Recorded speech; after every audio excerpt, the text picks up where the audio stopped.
ये ज़िंदगी तो सब्र और शुक्र का सफ़र है, और इस सफ़र को वही आसानी से काट सकता है जो खुदा के करीब हो, जिसे दुनिया से ज़्यादा आखिरत की फ़िक्र हो, जो अल्लाह के फ़ैसलों को अल्लाह की रज़ा समझकर मान ले।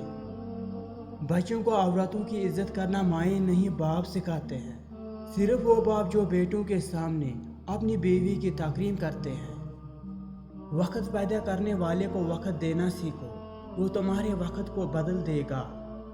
ये तल्ख़ हकीकत है कि आपकी बात को तवज्जो आपकी हैसियत देकर मिलती है, और इख्तिताम में जब आपकी दुआएं आपको थाम लेगी, उस वक़्त आपको अल्लाह ताला के मौइज़ों का एहसास होगा। सिर्फ पैसे का होना रिज़्क़ ही नहीं है, नेक औलाद, अच्छा इखलाक और मुखलिस दोस्त भी बेहतरीन रिज़्क़ में शामिल हैं। वक़्त सबको मिलता है ज़िंदगी बदलने के लिए, लेकिन ज़िंदगी दोबारा नहीं मिलती वक़्त बदलने के लिए। ज़िंदगी की हकीकत से बहुत संजीदा और बहुत रंजीदा न हो। एक बात तो तय है कि आप इससे भाग नहीं सकते। क्या इस जुर्म से बढ़कर कोई जुर्म हो सकता है कि तुम्हें सिर्फ दूसरों की कोताहियों का इल्म हो?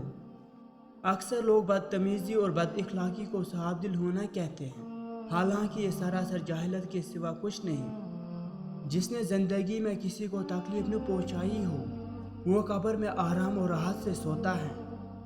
रसूल सल्लल्लाहु अलैहि वसल्लम ने फरमाया, तुम तकलीफदह चीज़ को रास्ते से हटा दो, ये तुम्हारे लिए नेकी है। एक नफ़रत है जो चंद लम्हों में महसूस कर ली जाती है, और एक मोहब्बत है जिसका यकीन दिलाते दिलाते सारी उम्र गुजर जाती है।